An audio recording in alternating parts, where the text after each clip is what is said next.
This conference will now be recorded. Okay, good evening, everyone. My name is David Schmetterer. I am the Assistant Director of Planning for Monmouth County, and I'm proud to say I'm the Project Manager of Monmouth Within Reach. Before I turn things over to Adam Catherine from Stantec, the leader of our consultant team, I just want to give a quick thanks to a few people and groups who may or not be in the audience tonight, especially my colleagues here with the Division of Planning, including Kyle DeGroot, Quinn Ruff, Mike Popovich, Victor Furmanek, Megan Levy, my former colleague James Bonanno, who was instrumental in getting this project started, and our Director of Planning, Joe Barris. I'd also like to thank the Monmouth County Transportation Council, the Planning Board, and especially the Board of County Commissioners. Additionally, I'd like to thank NJTPA for their funding and support, notably our project manager, Blythe Eamon, as well as her director, Lois Goldman, for her sound advice. I'd also like to thank our advisory committee members, all of the event and location stakeholders who worked with us, and all of you for showing up tonight and being involved. So this study was funded about 2 years ago. It's been on paper for about 3 and has been percolating in my head since I moved to the area around 11 years ago. As I was first caught in traffic related to the Haskell at Monmouth Park. We have such wonderful attractions and events here, it's no wonder that everyone wants to come visit. So this study was designed to provide recommendations to ease travel conditions for residents and visitors alike and support the businesses and organizations that help make living here such a privilege. Now, our study period is coming to a close with our funding, but the work is really just beginning. This study has educated the staff, educated the people who we've worked with as stakeholders, and is providing us a lot of tools that we can bring out into the community and help provide recommendations that can be put into action to improve conditions in the county for everyone. With that, I want to introduce our project manager from Stantec, Adam Catherine, who's been just brilliant and instrumental in leading this project. And he's going to do a presentation, and then we'll do some Q&A at the end. Adam? Thanks, Dave. So good evening, everyone. As Dave said, my name is Adam Catherine. I'm the project manager on the consultant side. And today I'll be presenting a brief presentation that summarizes the study that was conducted, what we're calling Monmouth Within Reach. Today we'll be talking about giving a brief introduction of the study, talking about the visions and goals, defining what a transportation demand management study is, talking about how we selected the locations that we evaluated and how we came up with the recommendations for those locations and the next steps for this study.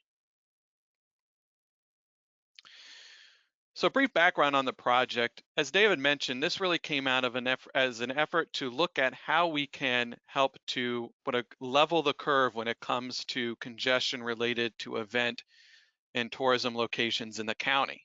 Monmouth County is home to many different types of locations and tourist destinations. There's event locations like the PNC Bank Arts Center, Monmouth Park, the showgrounds, as well as tourist destinations like the shore.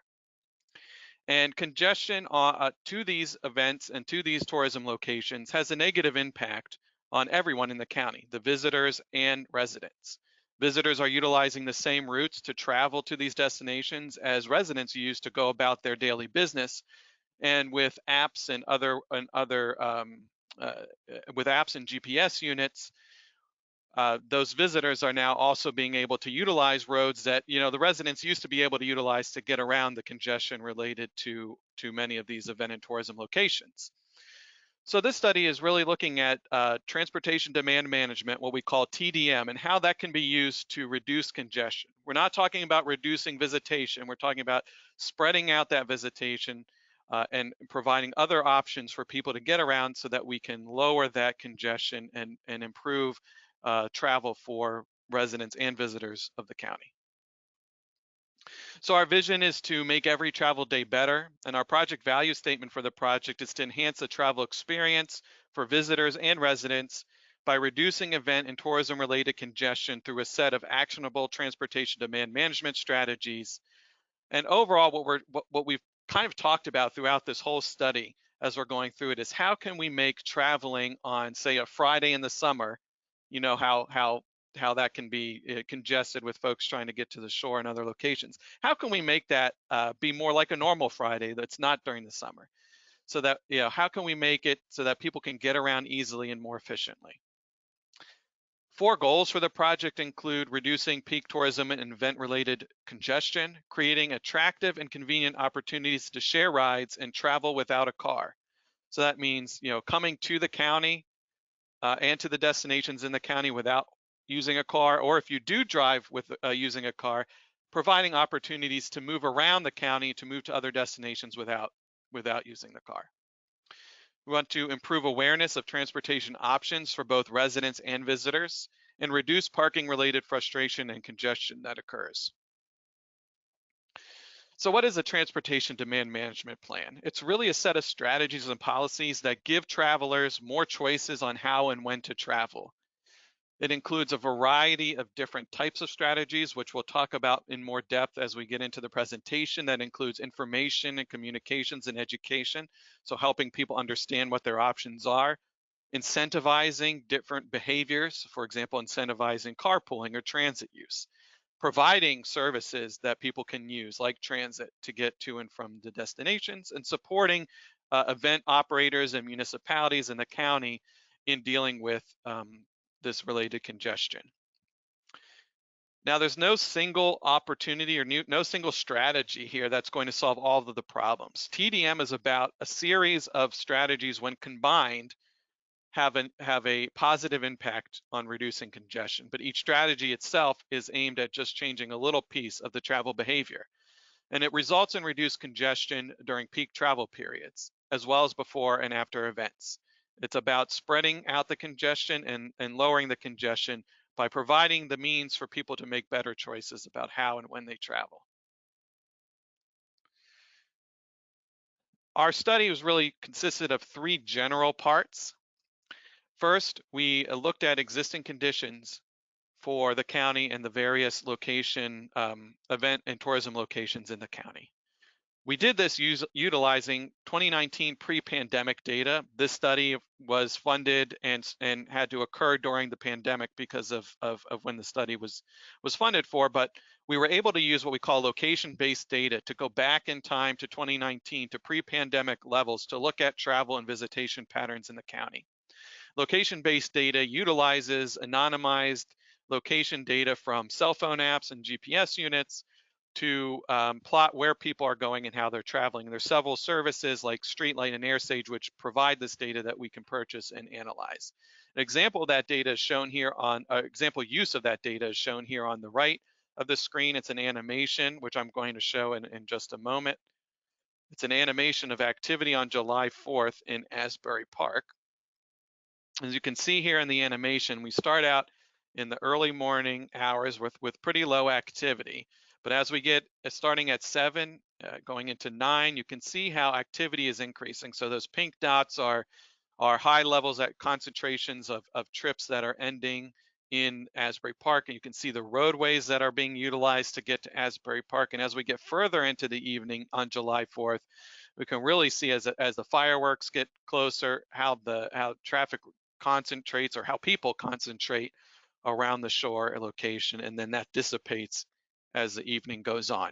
And so this is how we were able to use data to make animations and analyses like these to really understand how and when people are getting to the various destinations.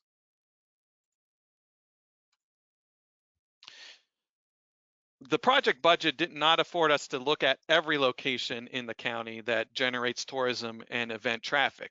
So what we had to do is we had to look at, to select 5 locations to advance for further detailed analysis. We'll talk about how we did that in a few slides. And then we developed recommendations that can be applied both to those locations we studied as well as to similar locations in the county. Stakeholder and community engagement was also an important piece of this project. We had an advisory committee that was used to guide the project when it came to the visioning, the goals, the criteria, and generally reviewing the materials for the study. That consisted of county staff, state agency staff, Easy Ride, and NJTPA. We also had meetings with stakeholders, so county and municipal staff, first responders, facility owners for those locations that we were looking at. Public outreach consisted of a website with a survey that was available for much of the duration of the project and this presentation. We also took a particular interest in environmental justice. That's an important piece of planning studies in New Jersey. It's really what it is looking at specific communities and neighborhoods where we have concentrations of low income and minority residents, low English speaking residents, or limited English speaking residents, and understanding what those impacts are to those communities, both of the existing conditions. So how does the existing congestion and event related traffic affect those communities, and also to ensure that when we're evaluating the recommendations and coming up with recommendations, that we take a holistic look at the communities that are affected by these, and with a particular interest in making sure that these communities, environmental justice communities, are not negatively impacted. So moving on to the site selection process, as I had mentioned before, we had to select 5 locations out of all of the locations in the county that have events and experience tourism, to really focus down and be able to study them in more depth and come up with recommendations. The criteria we used included demand, so visitation demand, demographics around the destination sites, potential for transit and other travel demand management strategies, and also the location and destination type. So you can see the 5 selected locations were Asbury Park, Red Bank, the East Freehold Showgrounds, or what we are referring to here is the county fair, really. Agritourism, so these are locations, farm locations that have events related to agritourism, and as well as the Sandy Hook Gateway National Recreation Area and Seabright. We combined those two because of how the activity can impact both of those locations.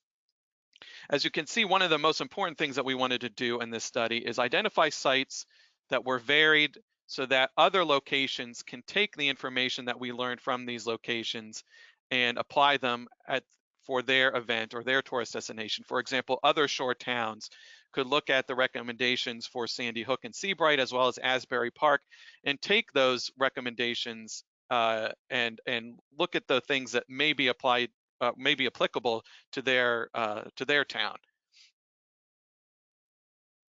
So now moving on to those locations, I'm going to talk about Asbury Park first, and we're going to highlight kind of the opportunities we have identified through the study, and then we'll get into recommendations later on the presentation. So you can see here on the right, the Asbury Park visitor volume by day in 2019. So it's pretty much every day in 2019. The spikes that you see, you can see these periodic spikes. Those are pretty much activity on the weekends.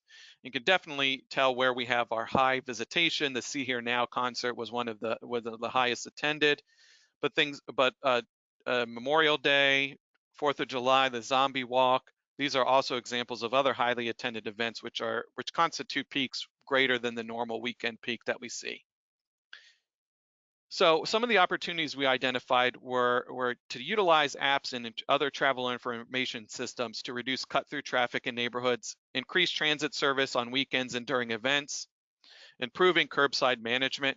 So curbside management is really a practice of improving and designating, designating spaces for things like Uber and Lyft pickup and drop off, transit, bicycle lanes, on-street parking, loading for businesses and residents that live along these corridors.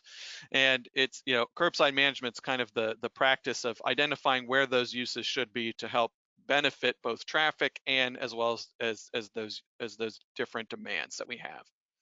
More bicycle facilities to support future scooters and bike share was also another opportunity identified, as well as offsite parking on major event days. When it comes to offsite parking, one of the things that we were able to do with the location-based data, as you can see here in the image on the right, is to identify the routes that are typically traveled by visitors coming into Asbury Park. You can see Asbury Avenue is one of the most heavily traveled routes coming into Asbury Park. So we identified kind of the destination zone as this blue zone, and the yellow is showing those roads that are heavily traveled. And so one of the things we can do with this information is go in search of off-site parking locations along these routes that can be used during large events, where people can pull off early, park, and then maybe utilize a shuttle or other connecting service to get to their final destination on event days. Moving on to Red Bank, it's a similar type of distribution as Asbury Park, but the interesting thing to note, what we found with Red Bank, is the visitor volume trends.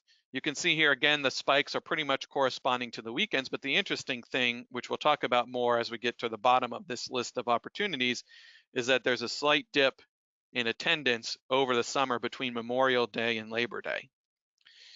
And like I said, we'll talk about that in just a second, but the key opportunities here include improving parking information and allowing people to know where parking is available more efficiently, increasing transit services on weekends and during events, improving curbside management, just like we talked about for Asbury Park, providing bicycle facilities, engaging a circulator shuttle to connect downtown with some of the venues like the theaters, and attracting day trippers to the shore in summer. So this is really where this this data really helped us to identify that there's a little bit of a dip in activity in Red Bank during the summer.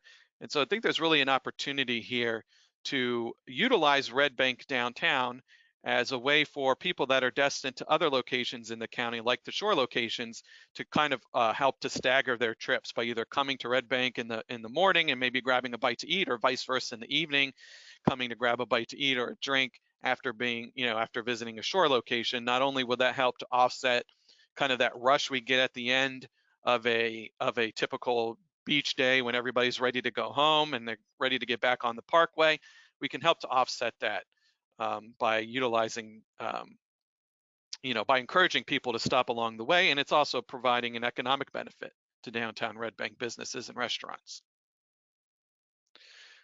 Here's a similar map for Red Bank that we looked at previously for Asbury Park, showing again some of those routes that are most used to get into downtown Red Bank. Agritourism is a little bit different than a destination like Asbury Park or Red Bank, because it's really focused around shorter duration events, and as well as has a different arrival profile. You can see the arrival profile here on the right chart. The gold bars are corresponding to ingress. The blue bars, so those are people coming in, and the blue bars are corresponding to people leaving. And you can see pretty much that we have a sustained peak from about 11 a.m. to about 3 p.m. for this particular agritourism site. And then you could see a peaking at about 4 o'clock or 5 o'clock, but we do have pretty much sustained exiting volumes from about noon until about 6 p.m. And this chart here is kind of what we've seen with the other locations, but as you can notice, really we're seeing peaks only around the specific events in the spring and the fall that are typical for some of the large agritourism sites. So we're talking about spring flower festivals, fall harvest festivals, and these types of events that are overall in the course of the year, they're only for a short amount of time, but they do generate some temporary traffic congestion on the local roadway network. So the opportunities here are focused on more of improving those kind of short-term impacts, improving wayfinding, enhancing site access and on-site circulation to minimize queuing on the roadways, improving coordination with the county and municipalities for traffic control, and incentivizing early arriving and staying late are all opportunities that can be used for agritourism sites. Sandy Hook and Seabright is, like I said before, we combine these two locations because what happens at Sandy Hook really can impact what happens in Seabright and vice versa. You can see here on the right is an example of the visitation for Sandy Hook. It's peaking, Sandy Hook definitely peaks between Memorial Day and Labor Day in terms of visitation. Some key opportunities there were to improve processing rates at the gates, improve driver information during peak visitation. So one of the things we heard from the stakeholders throughout this process was that when Sandy Hook closes, it's not communicated as efficiently as it needs to be back to people that are trying to get to Sandy Hook. So people are still coming down Route 36 just to find out that Sandy Hook has reached capacity and thus is not accepting any new visitors. And so as you'll see when we get into the recommendation slide, providing that information more in advance so that drivers can choose to go to other beach destinations before they even get off the parkway, for example, would be really helpful to controlling and reducing some of those congestion impacts around the Sandy Hook and Seabright area. Providing other options to get to Sandy Hook and Seabright is another opportunity that was identified, as well as enhancing on-site amenities for those that arrive by other modes. Here's this chart that I just put up on the right is an example of the ingress and egress from Sandy Hook. We can see here that pretty much there's substantial activity from about 8 a.m. to about 1 p.m. and really it's kind of a flat peak, more so than the exiting traffic. You can see it's a pretty sharp peak in the exiting traffic in the blue. And a lot of this is the entry is leveled off because of the processing rate of the toll plaza. There's only a certain amount of people are going to be able to be processed within each hour. So some amenities, some opportunities include improving. I already said improving processing rates at Sandy Hook, improving driver information, providing other options, and enhancing on-site amenities. So that's really about if you, going to the beach is sometimes a difficult endeavor if you're not driving a car. You have things, you got to bring beach chairs and other equipment. But providing amenities on site, such as equipment rentals and having shower and bathing facilities and bathrooms and food vending, can all help make it easier for visitors to come to Sandy Hook and other shore locations by other means other than driving. And finally, we're going to talk about the showgrounds, and mainly this is centered around the county fairs. You can see in the chart on the right the county fairs where the visitation is substantially higher than throughout the rest of the year. And again, it's like this is similar to the agritourism where the impacts are shorter duration, and so the opportunities are oriented around addressing those shorter duration impacts, improving wayfinding, enhancing areas for pickup and drop off for Uber, Lyft, taxi, parents dropping children off, those types of uses, diverting local pass-through traffic to other routes. As you can see in this chart that Kozlowski is experiencing the majority of the traffic. It's providing direct access to the parking facilities and to the county fair site. And so, identifying opportunities to relocate some of the pass-through traffic that may be utilizing Kozlowski to other parallel corridors could provide other opportunities that would allow us to, for example, run shuttle lanes to prioritize shuttle movements from those remote parking locations. Also, improving connections to nearby residents is another opportunity that was identified, as well as incentivizing early arrivers on weekdays. So on weekdays, the data was showing a peak of folks trying to access the showgrounds for the county fair around the same time that there is the typical PM or rush hour for people coming home from work. So encouraging people to arrive early to the fair, particularly on weekdays, can help offset the impacts during the PM peak period. Moving on to the recommendations. While we were coming up with recommendations, we really started to envision the recommendations as a deck of cards, where we had different types of suits. We have communications, we have improving existing facilities and services, providing new options for residents and visitors to travel without a car, improving travel behavior, so incentivizing, changing how and when folks travel, and implementing parking. Those are kind of the 5 categories of strategies that we'll be talking about. And so we kind of organize everything with this idea of being a deck of cards, right? Because when you're playing a card game, you can't just have one card. Usually you need a series of cards, or in this case, a series of strategies to create what you would call a winning hand. So in this case, you need a series of strategies to really provide, to start seeing benefits when it comes to mitigating congestion. So in terms of communications, you can see the various strategies at the bottom that are all associated with communications. And the pictures up here we'll talk about a little bit more. Some examples of communications include having some signs like what we see on the left, where we're using dynamic message signs to help folks navigate to where parking is available. On the right is where we address the issue I discussed earlier regarding informing folks that are driving to Sandy Hook when the Sandy Hook lots are full and when the park is not accepting new visitors. So, providing advance warning on the parkway, and then again on Route 36 at major points where people can kind of turn off or turn away from 36 and divert to other locations, can really go a long way to help reducing the congestion that occurs on 36 and through Seabright when Sandy Hook closes and traffic is forced to find other locations.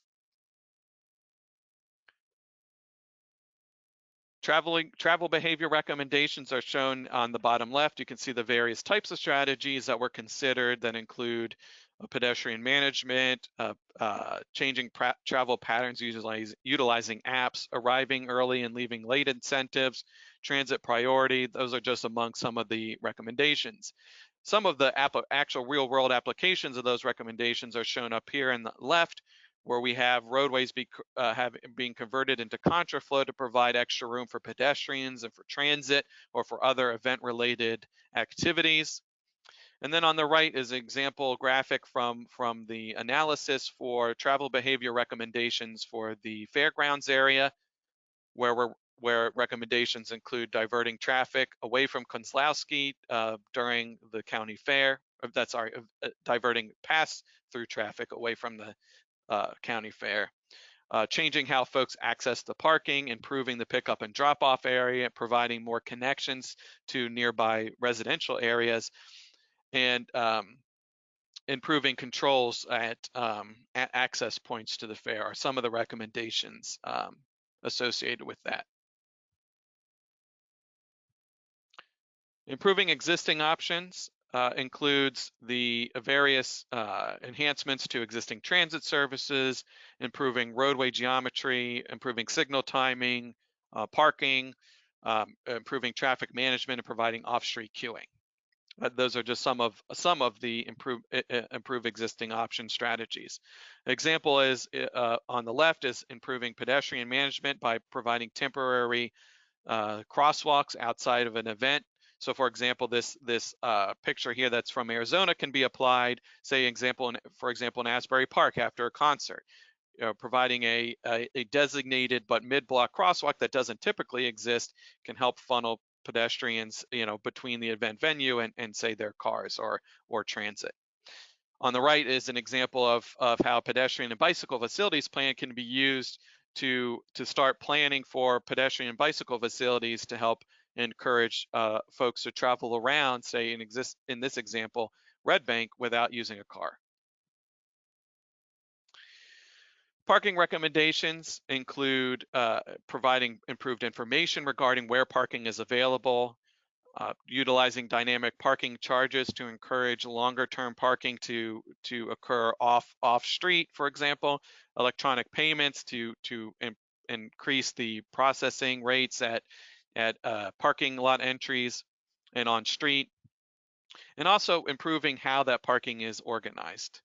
So the example in the top left is actually a recommendation from the Asbury Park Mitigation Report, where it's recommending potential modifications to a small stretch of roadway to provide ride-hailing areas for pickup and drop-off for Uber, Lyft, and taxi. So those vehicles no longer are going to stop in the middle of the road to pick up and discharge passengers. Now there's a designated area where people can be picked up and dropped off. An example on the right is how these types of strategies can be applied to agritourism. We worked extensively with the manager of Eastmont Orchards to look at their operations, which are really great and is a really great example for other agritourism sites.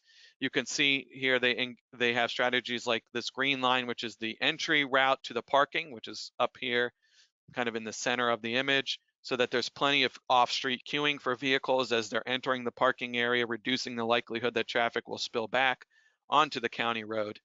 Having separate entry and exit points to help streamline entry and exits and separate that traffic to make it easier for folks to enter and exit, providing traffic control management staff, and also organizing the parking so that vehicles can come into the lane, staff can direct them to their parking, and folks can efficiently get into the event space.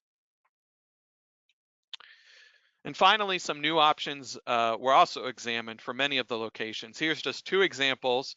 So on the left, we're seeing an image from the Sandy Hook and Seabright report, where we're identifying opportunities for ferry service from New York City, as well as from other locations like Perth Amboy, as well as taxi service, which can help circulate people between local destinations and Sandy Hook, getting folks into and out of the Sandy Hook area without having to drive in through the toll plaza. And on the right, we're showing an example or an image of the North Jersey coastline. And one of the things that we identified as strategies for Red Bank and Asbury Park in particular were to work with NJ Transit to evaluate through further study the potential for an intra-county rail service. That would be a more high frequency service that would run off-peak and on weekends, where the focus, rather than on the weekdays and where it's focused towards getting people to and from employment centers around New York City, the intra-county rail service would be focused around local circulation between destinations along the rail line. And as I mentioned earlier in the presentation, that there are many recommendations with each of these types of recommendations here in the mitigation reports. And the intent is that the locations that we analyzed can utilize this information to start making some of these improvements and implementing some of the recommendations, but also for other similar locations to be able to take what we've analyzed, some of the findings and analysis and recommendations from this study and apply it to their own location. As Dave mentioned earlier at the beginning of this presentation, this is only the beginning. There's a lot more work to do, and even though this study funding is wrapping up, this is just the beginning for implementation. So, in the short term, we'll be finalizing the study within the next month, and it'll be available after it's finalized for folks to review, as well as the locations and event and tourism locations that we've analyzed. And the county is going to start working with these locations to begin identifying opportunities for implementation. And so we would really appreciate if everybody stayed involved. The website will continue to provide information about upcoming outreach and upcoming implementation efforts. And so we appreciate the time that you've given to us tonight for the presentation, and we would really appreciate you staying involved and to help further guide the study. And with that, I'm going to turn it back to Dave to begin the question and answer period. Thanks, Adam. That was a really thorough but concise overview of what we've done, which really included a tremendous amount of study and data collection and analysis. So thank you for that. Like Adam said, we only were able to look at a few locations and then the one topic area of agritourism, but the intention is for the work we've done to be applied elsewhere throughout the county, elsewhere throughout the region. Anybody in the country or the world who wanted to put some of these strategies into effect can take a look at this study and hopefully gain something from it that applies to their own situation. So while we were only able to look at a limited set, even within the county, we feel that we've done a lot of work that really can apply in other situations.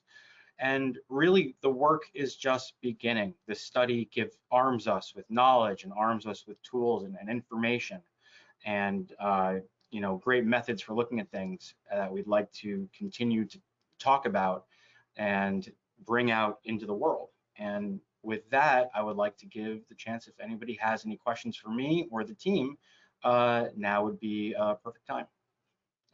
You can also see my my information at the bottom of the screen, and you can feel free to reach out to me anytime.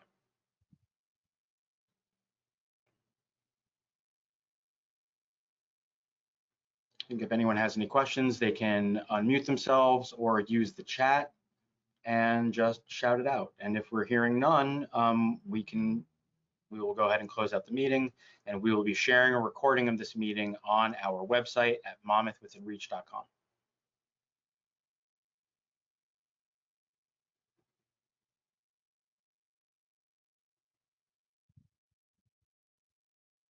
Okay, well, Nicole? I'm not seeing any questions in the chat right now, so I think we did a great job being very thorough with our explanation of everything.